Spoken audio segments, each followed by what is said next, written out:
In the slow, quiet hum of a typical Florida afternoon, where the sun bakes memories into the very walls of the house, Eleanor sits alone, lost in thought.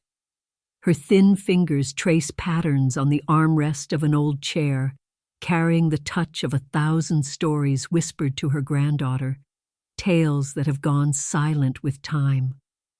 Her life, stitched together through years of work and love, seems to unravel in echoes rather than in vibrant conversations. The days where her laugh mingled freely with those of her grandchildren feel like ghostly remnants lingering in the corners of her house, much like the scent of jasmine that wafts in from the neglected garden outside. She once believed the neglect was a temporary drift, a momentary lapse in the chaotic whirlwind of young lives. But now, sitting amidst the stillness broken only by the soft tick of the clock, she realizes the estrangement is a silent verdict, a judgment passed without words. Her family's bustling world has moved on, leaving her in the suspended animation of waiting for invitations that never come, and visits that no longer materialize, the quietness becoming as much a part of her as the breaths she takes. It was during one such lull, wrapped in the solitude of afternoon shadows, that she heard her granddaughter's words that felt like pebbles tossed into her spirit. "You're useless now." Simple phrases, packed with an indifferent venom, settled into the folds of her mind, weaving themselves into the fabric of her everyday existence.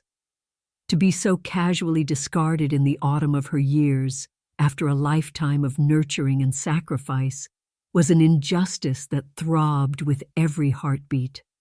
Eleanor had never been one to demand attention or recognition. Her life had been a testament to the quiet achievement of raising a family, of keeping traditions alive through gestures rather than grand proclamations. Now, however, those quiet deeds lay forgotten, overshadowed by the modern tempo that dismissed the wisdom of years past as obsolete relics. But within this dismissal, a seed of resolve began to take root. Far from withering under the weight of such apathy, Eleanor found a unique tenacity blooming within her. She decided to reclaim, not through loud declarations or futile confrontations, but through the simplest act. She took back the car, which had become more a symbol of her independence than just a vehicle. It was her silent rebellion, a movement marked less by defiance than by a return to her own power, a reclaiming of her right to steer her own destiny. Eleanor knew her act would not reverse time or mend the disconnect that had become a canyon between her and her family. Yet, there was a subtle magic in this silent defiance, an invisible line drawn in the sand where she stood, reclaiming forgotten autonomy. In taking back the car, she wasn't just retrieving a machine on 4 wheels. She was grasping the steering wheel of her life with gentle, determined hands, planting her own feet on paths yet untread, venturing softly into a future whose possibilities awaited her exploration. In doing so, Eleanor silently taught herself and others a profound lesson, that dignity doesn't diminish with age, and that sometimes the most eloquent protests are woven from threads of silence and decisive, quiet strength. Her journey was a message not shouted from rooftops, but whispered into the winds that rustled through Florida's trees, a message of grace reclaiming its stage, the old melodies finding space once more amid the waves of time, each decision a note in an anthem of undying resolve. In the dim hush of her modest Florida home, Eleanor found herself engulfed by the whispers of diminished light. No longer did her days echo with the laughter of her childhood summers or the cries of youth. Now they were filled with the shadows of silence, a silence that had become both savior and captor. Once bustling with life, her living room had shrunk into a mere ghost of its former self, corners compromised by dust motes dancing in the scant streams of late afternoon light. The grandchild's sneer, the words, "You're useless now," echoed in the recesses of her heart, each syllable weighing down her every breath. Those words were not just a remark. They became a mirror that threatened to reflect the very fabric of her perceived inadequacies, a reminder of dreams unfulfilled and potential supposedly wasted. Unseen by all, Eleanor carried the breath of invisible guilt. It lingered like the dampness in the air before a storm, poised on the cusp of breaking, pressing upon her without relief. She questioned her every decision, reevaluated each life choice made out of love or obligation.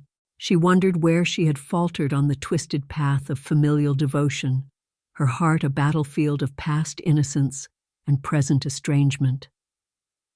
One evening, while the house was wrapped in the navy blue of twilight, Eleanor found herself as a mere shadow at the family table. The chair across from her, meant for her granddaughter, remained empty, a silent testimony to nights of animated discussions and card games now surrendered to the void. The absence screamed louder than any confrontation could have. The pure emptiness signified so much more than physical vacancy. Each family photograph upon the wall bore witness. They captured time's passage, yet missed the nuances of emotion trapped within those frozen smiles. Eleanor found solace in the faded etchings of stories each picture told, a silent rebellion against the words that sought to imprison her spirit. But despite these still photographic allies, the specter of the granddaughter's words lingered. Her daughter's house across town was bustling with a life that once intertwined with hers. Now it seemed a distant planet, orbited by memories untethered. Her own home was filled with echoes in the empty room, invisible yet potent, mingling with the ghost of a life devoutly invested in others. Each object around her bore a hidden story, imbued with the silent weight of expectation and a legacy that time had unraveled. She had offered so much: patience, guidance, kindness, and now it seemed those she loved most had forgotten the narrative she'd woven at the tapestry of their lives. A lonely walk along forgotten paths awaited. On rare Florida nights when the humidity receded before dawn's first breath, Eleanor would wander down winding streets, memory-laden stones underfoot, speaking of past adventures.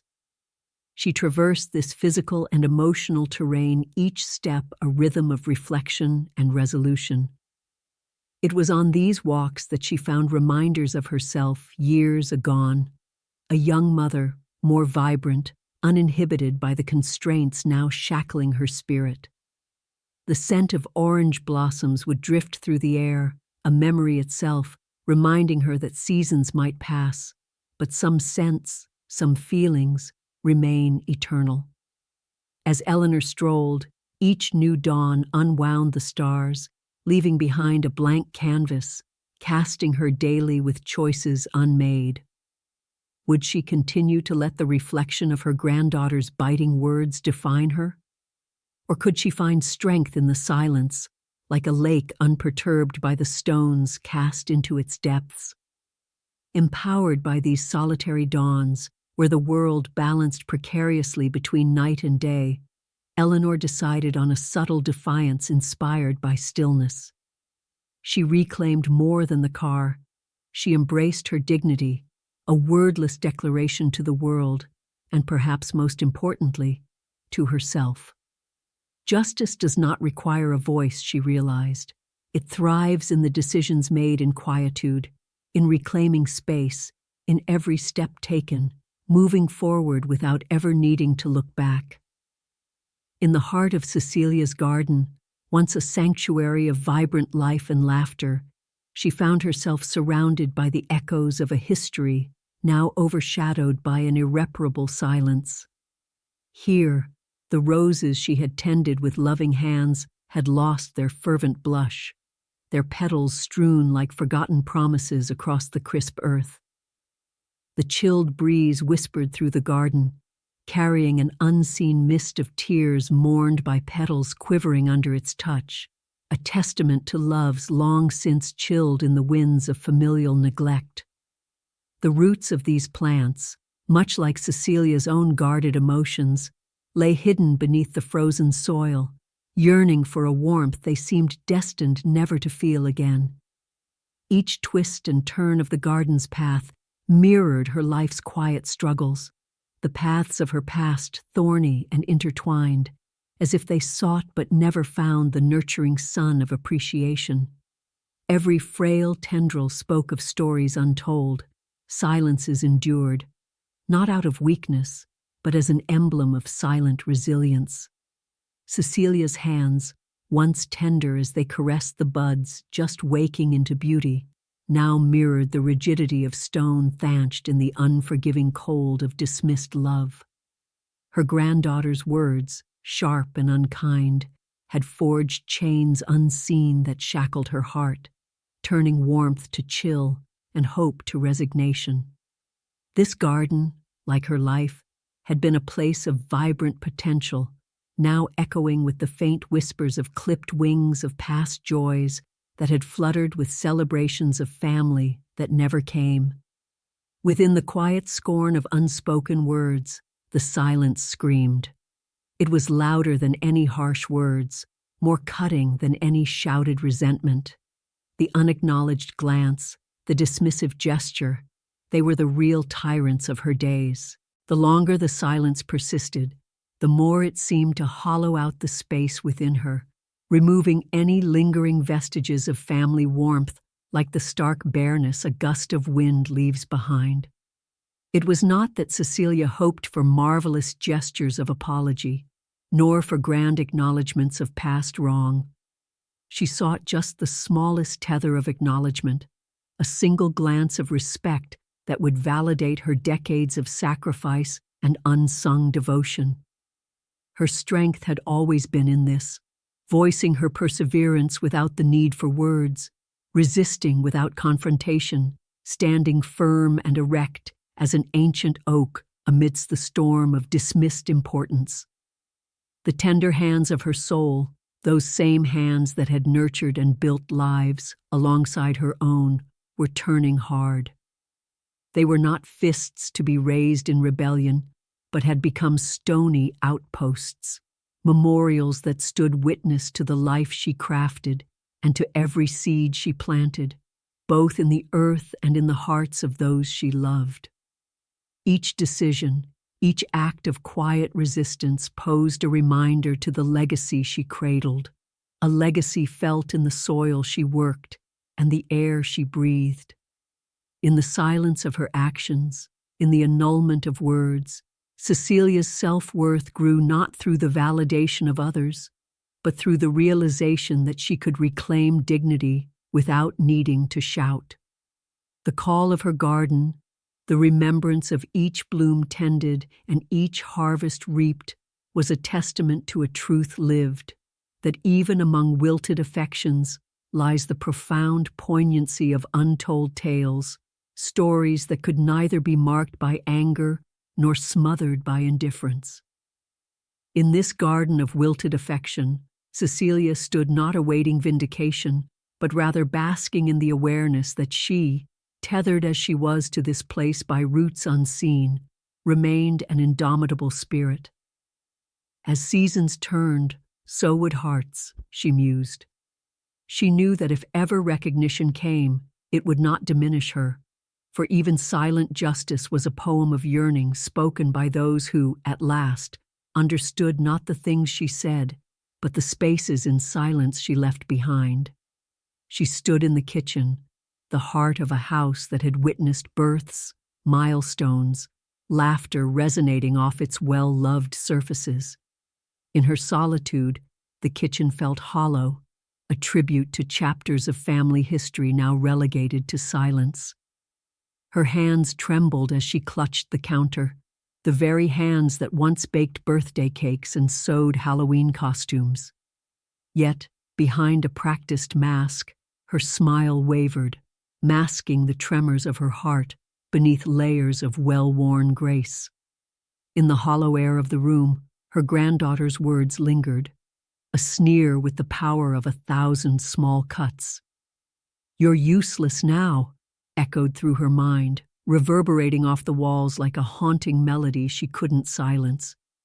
It was the cruel mirror she dared not linger upon, reflecting a heart that had given so much only to be met with absence. Trust, that fragile bridge built on years of familial bonds, seemed to crack beneath the pressure of unsaid words.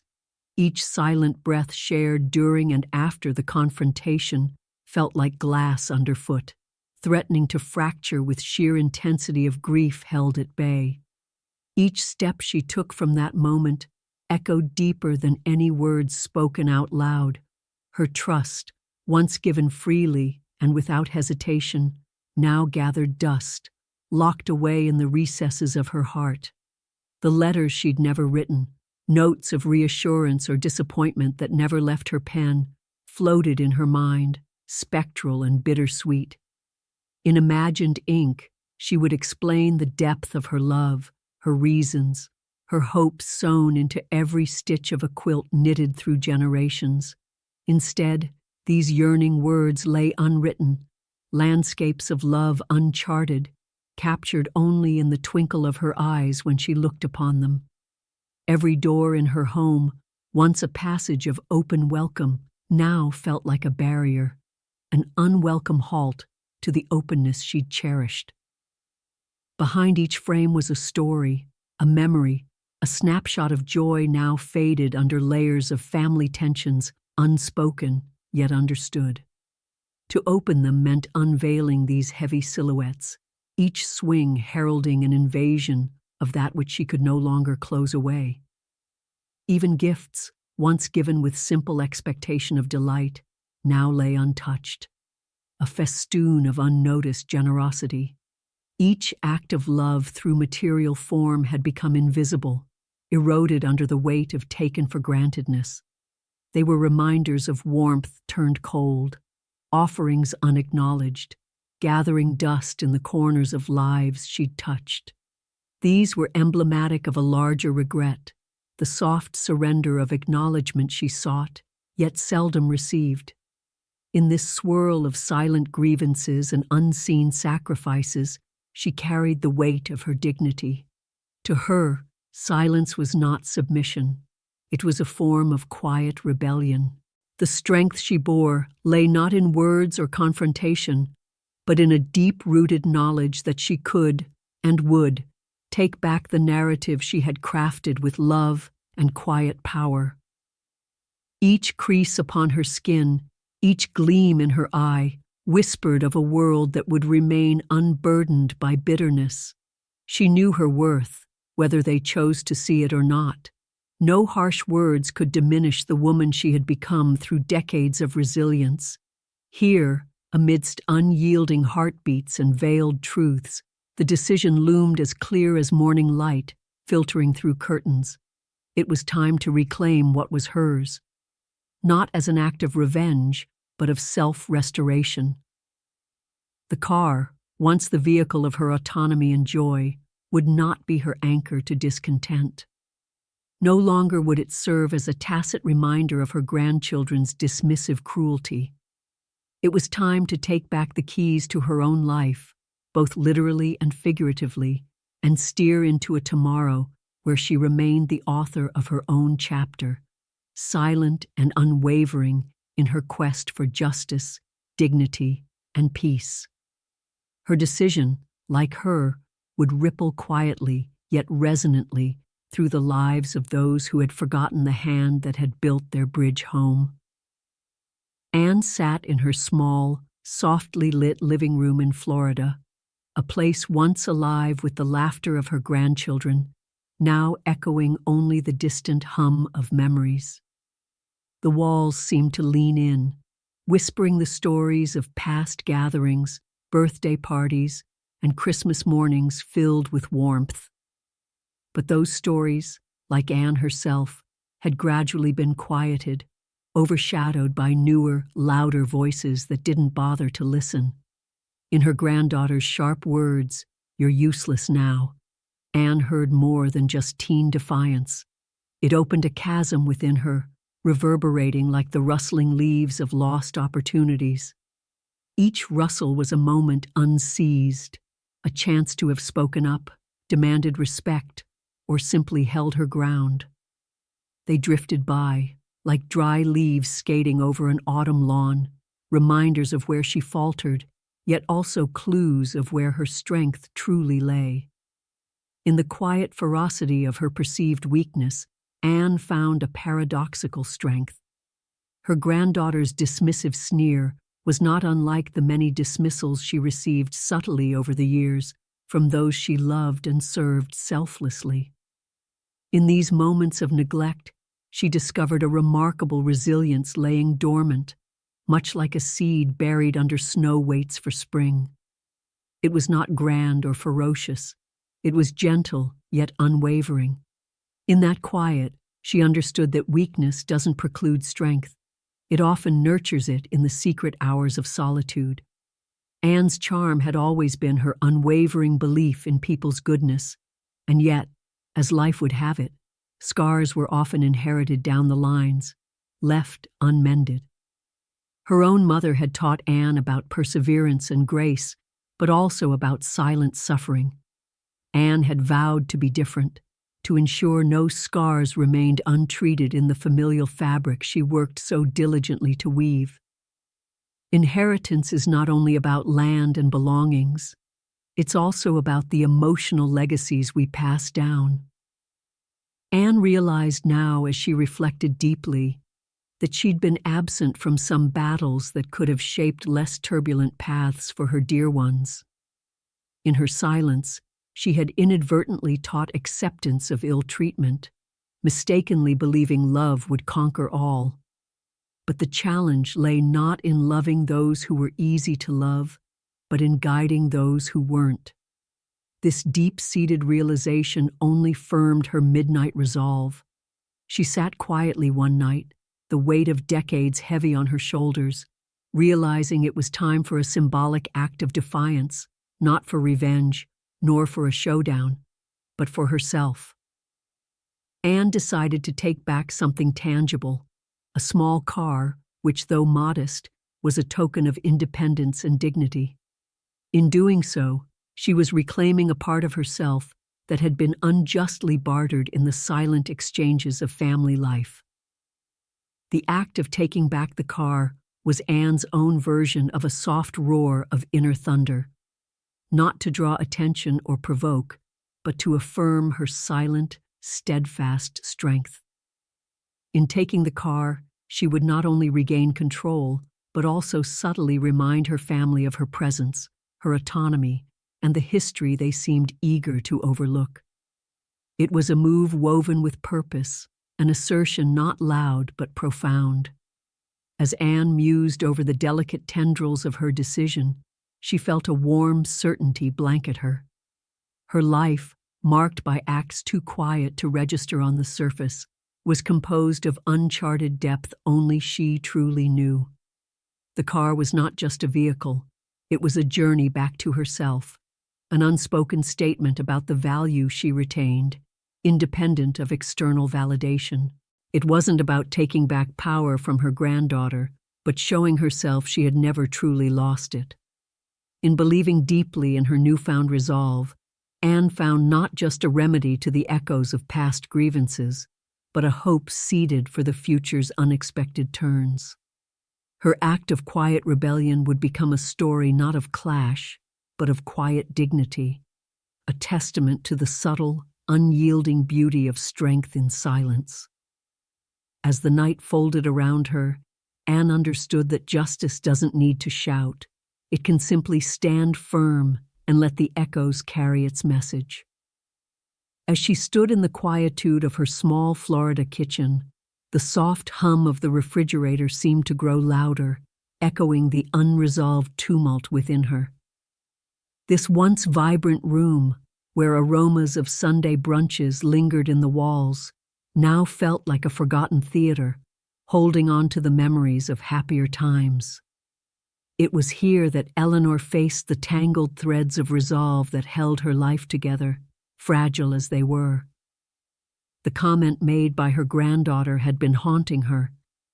"You're useless now." It echoed in the hollow corners of her mind, a haunting melody that refused to relent. Each replay of the words pressed onto the fabric of her memories, interweaving with years of sacrifice and unconditional love. Yet, something had shifted within her, a quiet defiance threaded with dignity.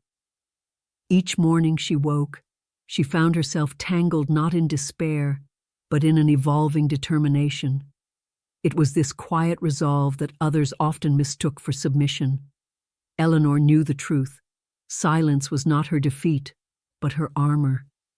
In her garage sat the old Buick, its paint faded from years under the Florida sun. That car had been her pride, a gift from her late husband, when long drives together defined their weekends. Now it symbolized independence, a relic of days when she decided where to go and whom to take along. The grip of the unyielding wheel was more than just a gesture. It was a claim to sovereignty, a tangible assurance of freedom she refused to relinquish. It was a Tuesday afternoon, and she found herself sliding into the driver's seat, her fingers tracing the contours of the steering wheel lovingly. It felt like an embrace from an old friend, one that knew her deepest secrets and greatest joys. She didn't need the destination to justify this journey, for it was the journey of reclaiming parts of herself that had been marked obsolete by those who identified only with youth. As she drove the familiar roads, her eyes were bathed in unspoken resolve. Each mile traveled was a testament to the strength that still coursed through her veins, a silent anthem of rebellion sung softly to herself. It was during these drives that she would review her life, the choices made, the love given freely, all sewn into the tapestry of her heart. She could feel the pulse of the car beneath her, steady like the heartbeat of the life she once navigated effortlessly. The vehicle was hers without question. More than a possession, it was a declaration, an artifact of strength that defied the dismissive glances and demeaning words. Once back home, the sun began to set, casting shadows that danced across her living room. The dance of shadows in silent rooms held a poignancy that words could never capture. It reminded her of the ethereal dance of life itself, where moments of light and dark weaved together, forming the rich tapestry of existence. This was her domain, and she held its reins with quiet authority. Music filled the room, a melody played to an audience of none but herself. It was the symphony of her soul, resonating with themes of justice and personal affirmation. Each note was a reminder. Silence could wield the power of justice, not through vengeance, but through the clarity and grace of self-knowledge. There, alone in that shadow-filled room, surrounded by echoes of life lived fully and deeply, Eleanor found peace. In each pause and crescendo, she felt her spirit dance alongside the notes, liberated from the burdens others sought to impose. Her performance needed no applause, for it existed for her alone, a testament to the justice she carried within, quiet yet unmistakably resolute. Eleanor's mind was alight with the imagery of her legacy, a legacy not defined by the perceptions of those who had forgotten her worth, but one sculpted by her unwavering resolve and dignity. She had reclaimed the narrative of her life, and in doing so, she had quietly declared, "Not a burden, a woman," forever weaving her own tapestry, defined by the choices shaped in quietude. In the stillness of her modest home, the silence often felt alive, whispering around the old walls as if weaving stories of her solitary life. Days passed in the way habitual tasks unfold, a pattern once shared with family, now hers alone. Her granddaughter's sneer still echoed in her mind, sharp and unrelenting. "You're useless now." It became a refrain she learned to counter with the resilience born from years of neglected love and unappreciated labor. She found solace in the echoing footsteps of a new path she was brave enough to tread. Resolute, she reclaimed the car, a symbol not of luxury, but of necessity and strength. This was her silent proclamation to a world that had underestimated her, a declaration that though her voice was oft muted, her actions screamed louder than words ever could. It was a freedom she cradled close, warming her resolve against the chill of rejection. In this newfound solitude, every turn of the wheel became a note in the private symphony of strength she composed daily. Each morning, as she drove through sun-dappled streets lined with magnolias, she embraced the invisible threads binding her soul. The act of reclaiming the car wasn't just about possession, but preservation, of dignity, of legacy, of the self-respect she hoped her granddaughter might one day understand. Each journey, no matter how small, was a pilgrimage to her past, weaving memories into the fabric of her present, and therein she found power. The quiet hum of the engine beneath her fingers was more than machinery. It resonated with the tenacity of spirit, an orchestra of resilience orchestrating the harmony of her heartbeats. As she moved through her town, the sun's embrace reached through her veils of old grief and new courage. It was an embrace that spoke of favor long withheld, warmth unreturned. Yet under the sun's gaze, she stood undeterred, a silent battalion of resilience. The windows down, she let the wind tussle her white hair, her only crown, as she drove through her new beginning.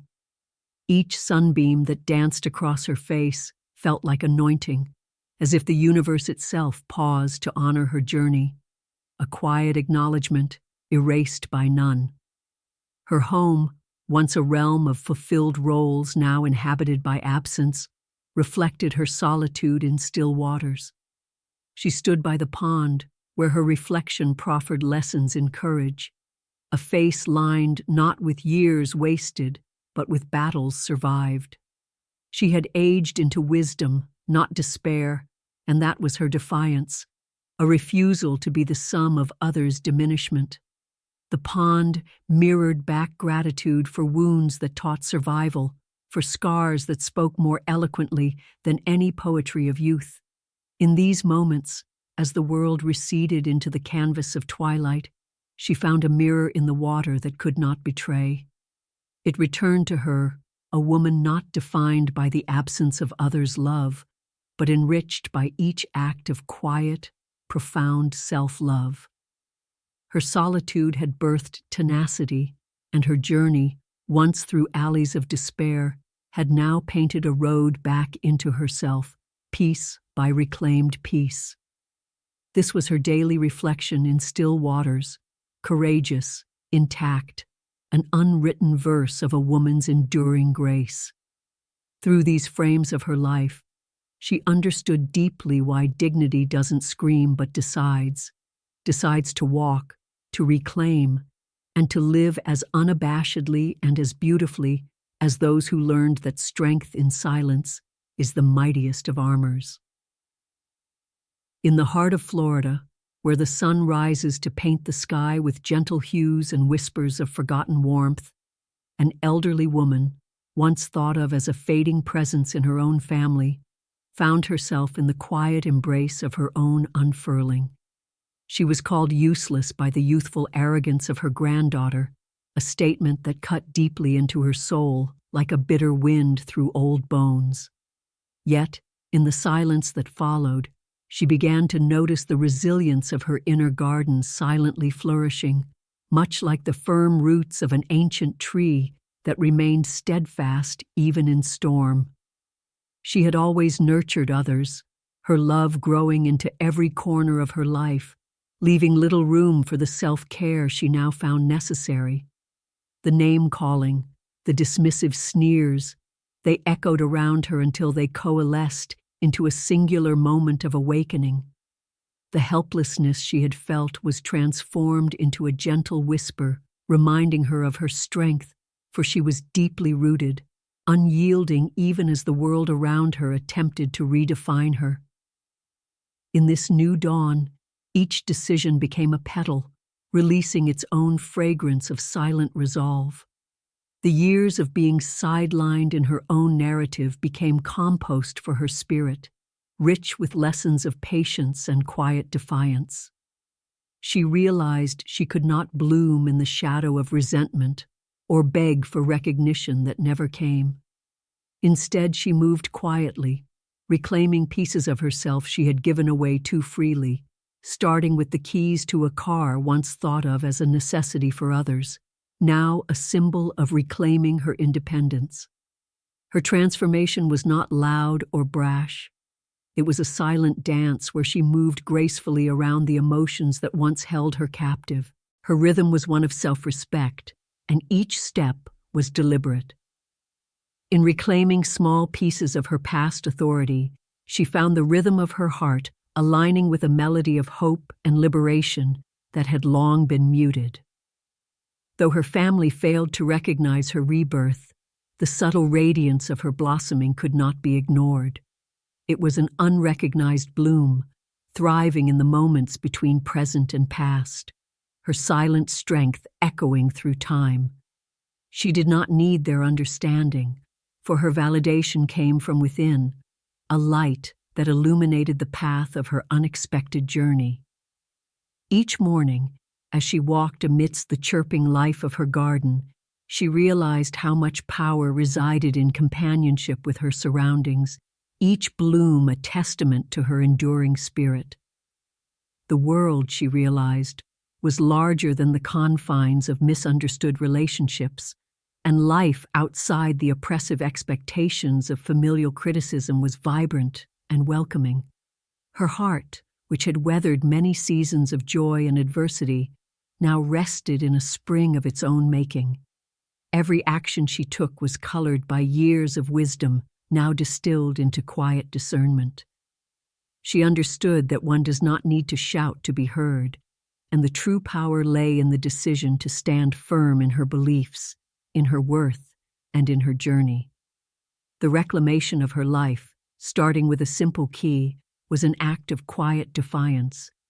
It was less about exclusion and more about defining her boundaries, about choosing to love herself fiercely without seeking permission from those who could not comprehend love in its purest form. She learned that justice doesn't scream, it decides with dignity and grace. Thus, in the silent blossoming of her inner garden, she found her peace. The chorus of recognition from others was unnecessary, for she had become her own witness, the narrator of her own renewal, the quiet gardener of her own steadfast heart.